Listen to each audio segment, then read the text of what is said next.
Picture this. It's 2 a.m. on a Saturday, the kind of heavy, humid night you only get in Oakwood Heights, Georgia, and the silence is suddenly shattered by the hydraulic hiss of air brakes. 7 massive charter buses are idling at the edge of my property line, their headlights cutting through the darkness like searchlights in a prison break. And I'm standing there, coffee mug trembling in my hand, watching 300 intoxicated college students spill out onto my land like an invading army. They aren't just there to party. They are there on a mission, directed by a woman in a silk kimono, standing on her balcony like a general surveying a battlefield, pointing a manicured finger right at my late wife's memorial garden. I watched as sneakers trampled the soft earth. I heard the sickening snap of the trellis, and I saw them tearing at the yellow peace roses that Elena and I had planted before cancer took her away from me. And in that moment, the woman who organized this, the Homeowners Association president from hell, thought she had finally broken me. She thought she was crushing a lonely widower, but she forgot one crucial detail. She wasn't just messing with a gardener. She was declaring war on a retired Army supply chain master sergeant. And she was about to learn that you never, ever, engage an enemy who has nothing left to lose but his time and his tactical training. Before we get to the flashing blue lights and the handcuffs, you need to understand the terrain. My name is Jackson Sarge Miller, and after 20 years of moving heavy equipment through hostile zones, all I wanted was quiet. I found this corner lot at 502 Cedar Ridge, a sprawling patch of green at the end of a cul-de-sac that felt like a sanctuary, a place where I could battle the ghosts of PTSD not with medication, but with soil and seeds. My therapist, Dr. Eris, told me that getting my hands into the dirt grounds the soul, and she was right.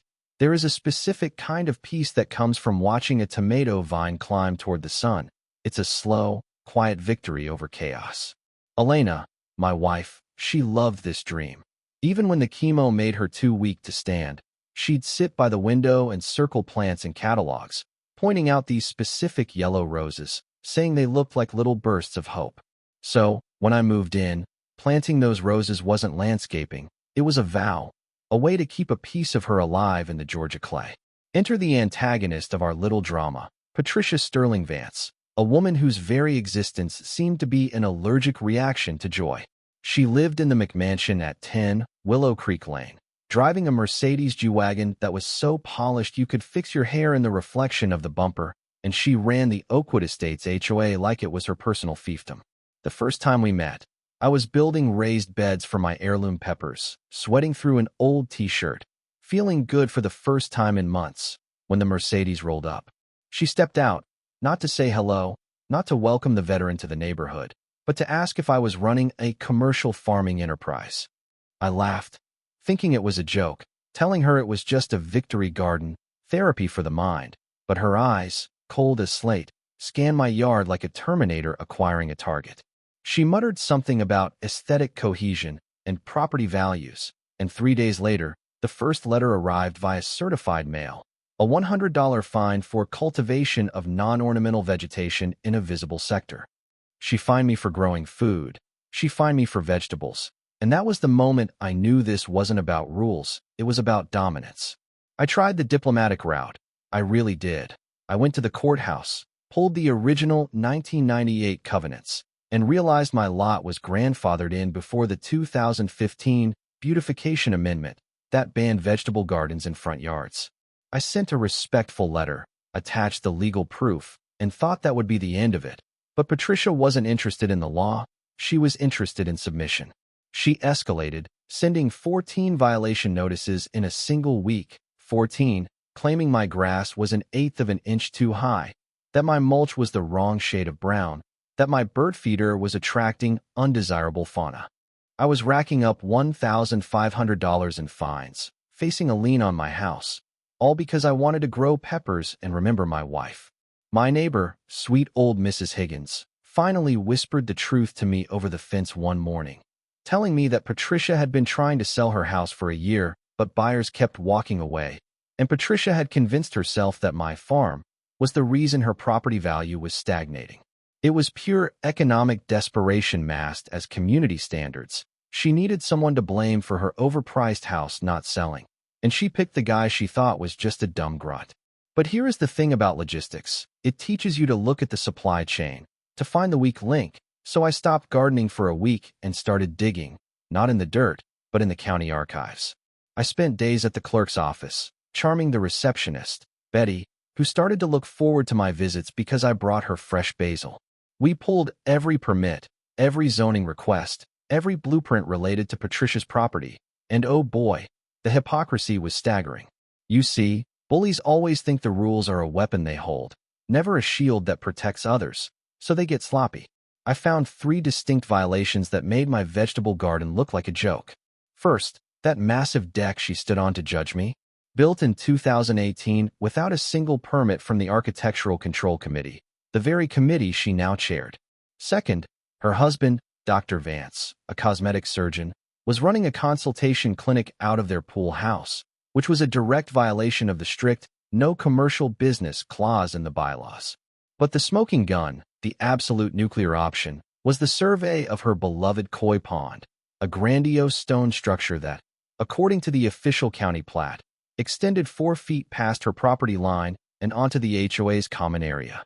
She was literally occupying community land for her personal enjoyment while fining me for planting roses on my own deeded soil. I didn't fire immediately. I waited for the monthly board meeting, held in the sterile, fluorescent-lit community center that smelled of floor wax and stale donuts. Patricia sat at the head of the table, flanked by her sycophants, looking at me with this smug pity, expecting me to beg for a payment plan.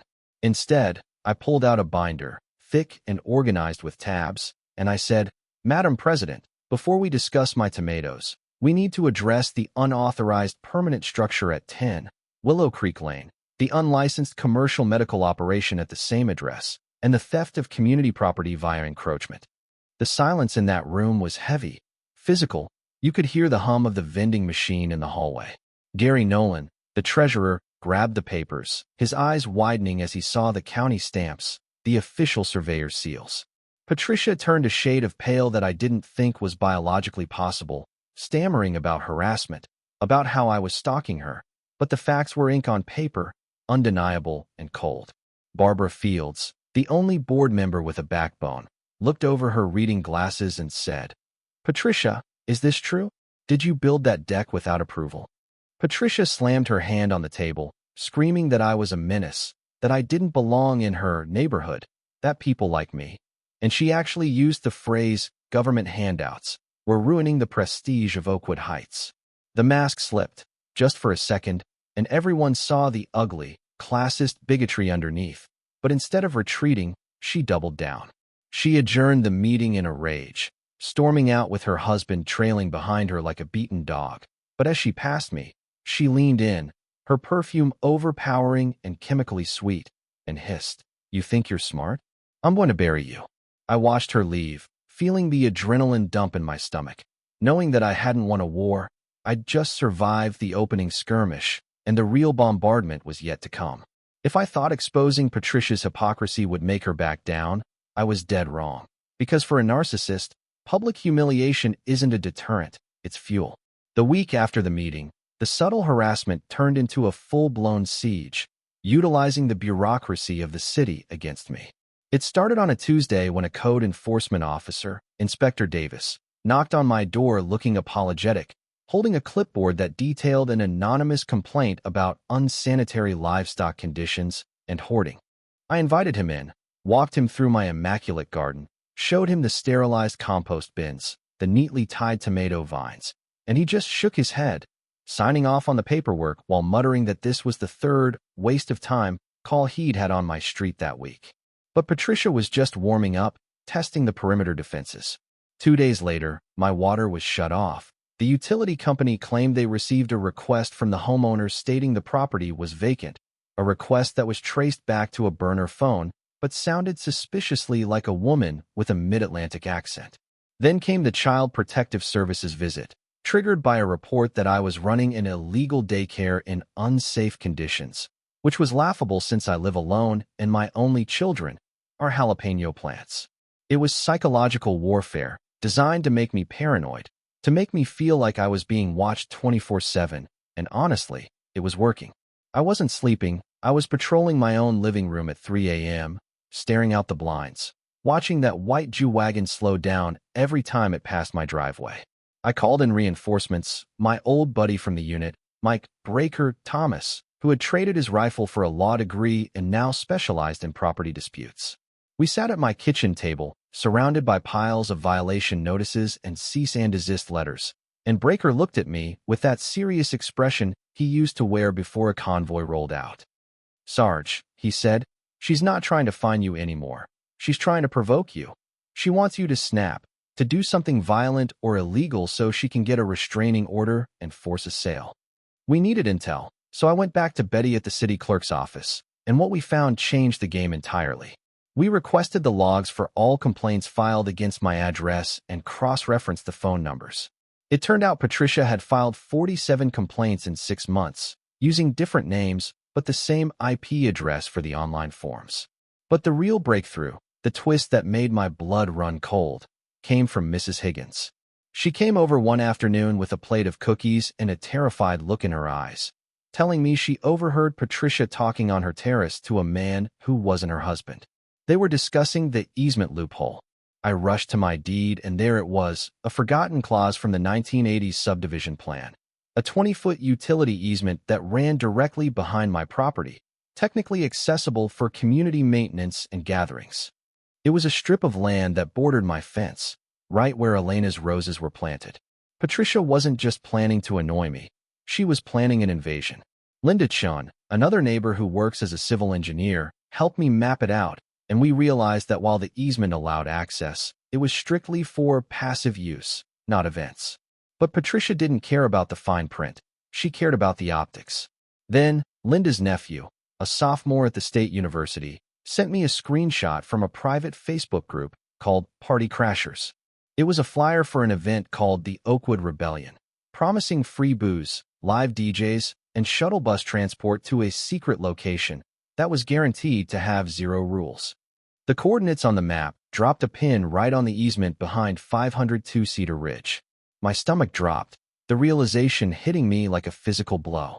She wasn't just organizing a block party. She had hired a shady party promoter to bus in hundreds of strangers to trash my property under the guise of a community gathering, giving her plausible deniability while my sanctuary was destroyed.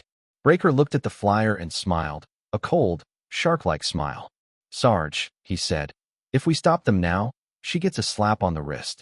But if we let them come, if we let her commit to this course of action, it's not just an HOA violation, it's criminal incitement, trespassing, and destruction of property." It was the hardest decision of my life, allowing the enemy to breach the perimeter, knowing Elena's garden would be the casualty, but I knew I had to lose the battle to win the war. We spent the next 48 hours turning my house into a fortress of surveillance. Linda helped me install 6 high-definition night vision cameras, hiding them in the oak trees and along the roofline, ensuring every inch of that easement and my backyard was covered. Breaker drafted emergency affidavits and had a process server on standby. We contacted Deputy Reynolds, a decent cop who was sick of Patricia's frivolous 911 calls, and gave him the heads up that something massive was going down Saturday night.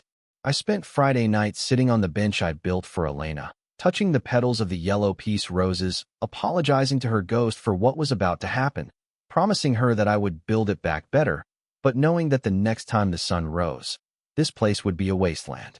The trap was set, the bait was taken, and Patricia Sterling Vance was about to walk into a minefield of her own making. And so we returned to that chaotic moment.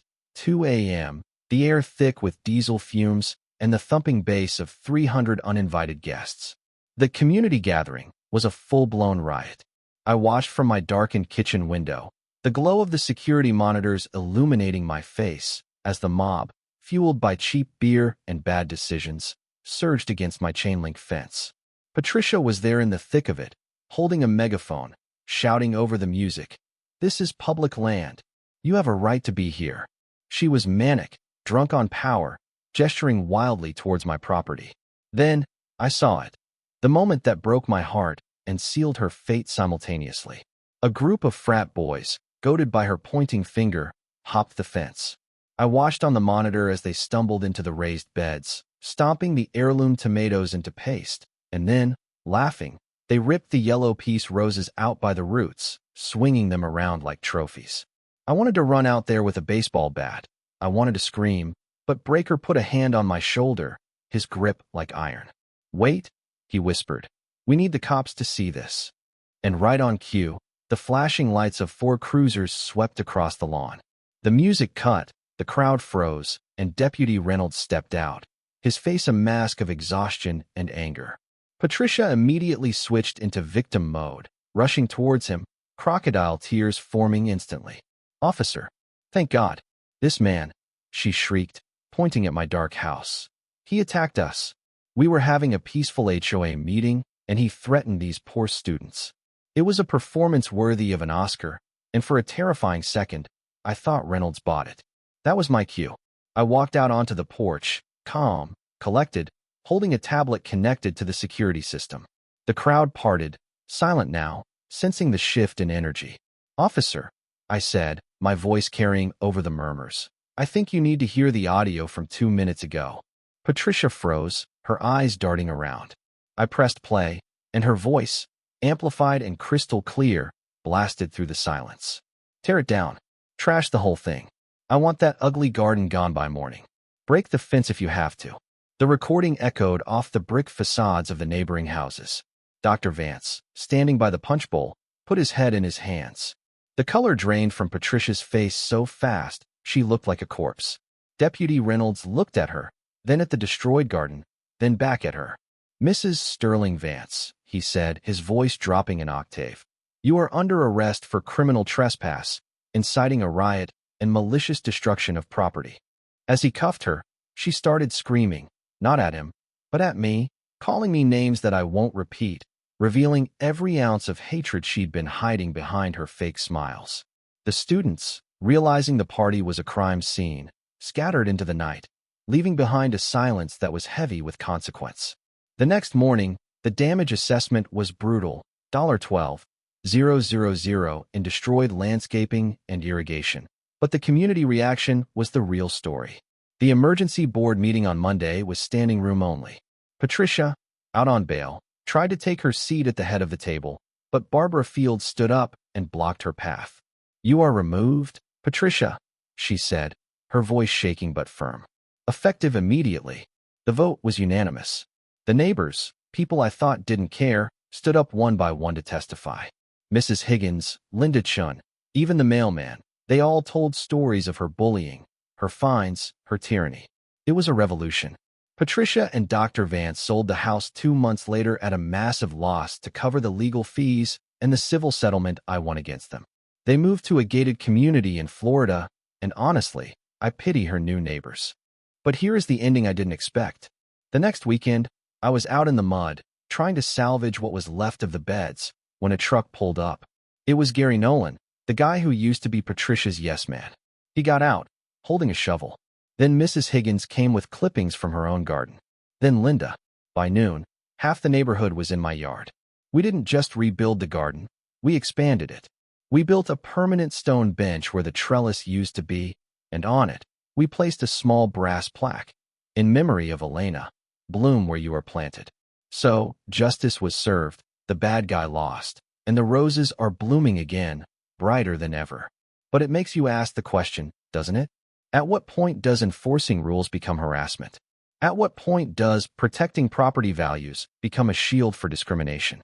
Patricia thought she was the hero of her own story, protecting the neighborhood from the other, and that's the scary part. She truly believed she was right until the handcuffs clicked. I look at my garden now, and I don't just see flowers, I see a battlefield where decency won. But I also see a warning. Freedom isn't free, and sometimes you have to fight for the right to just sit on your porch and smell the roses. What would you have done? Would you have waited for the police, or would you have handled it yourself? Let me know in the comments. This is Sarge, signing off.